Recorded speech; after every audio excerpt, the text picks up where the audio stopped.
Salut à vous mes amis les dégénérés. Alors, petite vidéo rapide pendant ma séance sur une méthode de triche ou d'optimisation, selon le point de vue, qu'on va pas mal retrouver en compétition, qui est assez subtile, mais qui pour le coup peut faire pas mal la différence, surtout en endurance, quand il faut enchaîner beaucoup de reps, donc pour tout ce qui va être les concours d'endurance, le concours de max rep, tout ça, et qu'on va retrouver principalement sur les dips, mais qu'on peut aussi retrouver sur les pompes, par exemple. Donc déjà, je vais vous montrer deux types de pompes différentes, et vous allez voir si vous arrivez à voir la différence.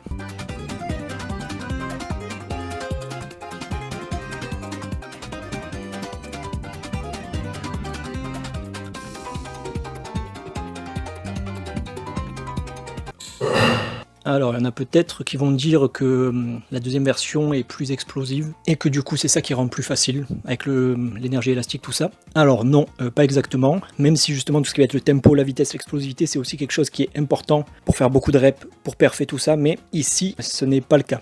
En gros, cette espèce d'explosivité sur le lockout, ça va plutôt être la conséquence de cette technique-là. Donc c'est justement une technique qui va rendre le lockout beaucoup plus facile, beaucoup plus efficient. Donc en gros, la plupart des gens, quand ils font une pompe, une dips, en fait ils vont pousser, vraiment en fait avec la main dans le sol, logique, vraiment pousser de manière rectiligne dans le sol, donc c'est ce qu'il faut faire, c'est normal. Mais en fait, cette technique, ce qu'on va faire, c'est qu'en plus de pousser dans le sol, on va également pousser le creux de son coude vers l'intérieur.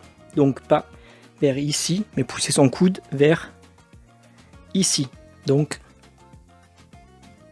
comme ceci. Ou si vous préférez de côté, genre pousser le coude en extension. Et ça, grosso modo, qu'est-ce que ça va faire? Vu que quand vous poussez de manière rectiligne, vous allez contre la gravité, ben forcément, vous allez beaucoup plus sentir le lockout que si, en même temps que vous poussez de manière rectiligne, vous poussez votre coude perpendiculaire à la gravité. C'est-à-dire que ici, quand je fais ceci, quand j'avance mon coude comme ceci, je ne vais pas vers ici, je vais vers ici. Donc je ne suis pas dans le sens de la gravité, et donc il n'y a pas de charge qui m'empêche de faire ce mouvement-là. Et ce que ça va faire, du coup, c'est que ça rend le verrouillage du mouvement beaucoup plus facile. Moi, c'est ce que j'appelle du lazy lockout, donc du verrouillage feignant, car c'est quelque chose que j'utilise parfois quand si je fais justement un travail où je ne veux pas me fatiguer sur le haut du mouvement.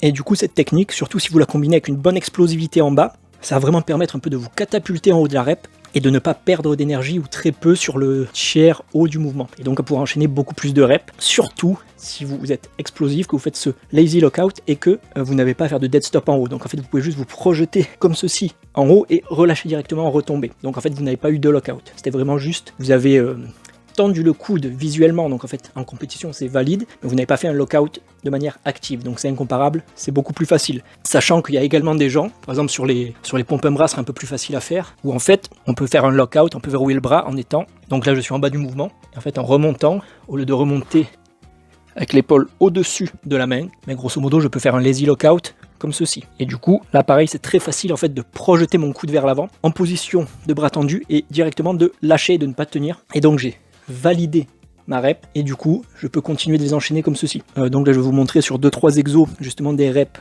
avec un lockout actif et des reps avec un lazy lockout pour que vous voyez un peu la différence visuellement.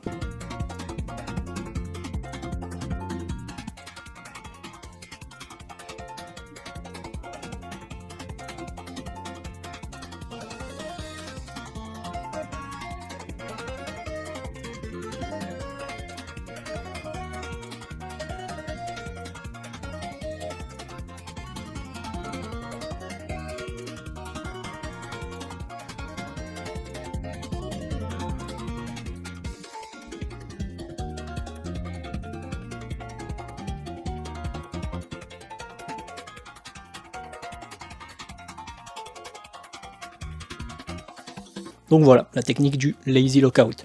Donc maintenant, si vous regardez des compétitions de certaines reps et que vous faites un peu plus attention, vous verrez très souvent des gens faire cette technique, consciemment ou pas. Après, est-ce que vous êtes censé faire cette technique pour la force et pour l'hypertrophie, ou si vous n'êtes pas un compétiteur? Selon moi, non, absolument pas, parce que justement, vous aurez moins de gains de force, vous aurez moins d'amplitude. En fait, c'est un peu l'équivalent du partiel, grosso modo, côté ressenti. Vous aurez des lacunes côté verrouillage, justement, côté triceps. Donc je ne le recommanderais absolument pas. Sauf justement dans un cadre de compétition d'optimisation. Si c'est les règles que vous voulez optimiser un max, jouez le jeu, optimisez les règles qu'il y a pour perfer. Et après, si vous êtes un athlète très avancé, ça peut être une technique genre d'optimisation pour votre entraînement. Mais selon moi, la plupart des gens qui regardent cette vidéo n'en sont pas là. Donc ce n'est absolument pas nécessaire, à part pour flatter son ego. Donc voilà, j'espère que c'était clair. Comme d'habitude, si vous avez des questions, n'hésitez pas à m'envoyer un message sur Insta ou en commentaire. Et je vous dis adieu.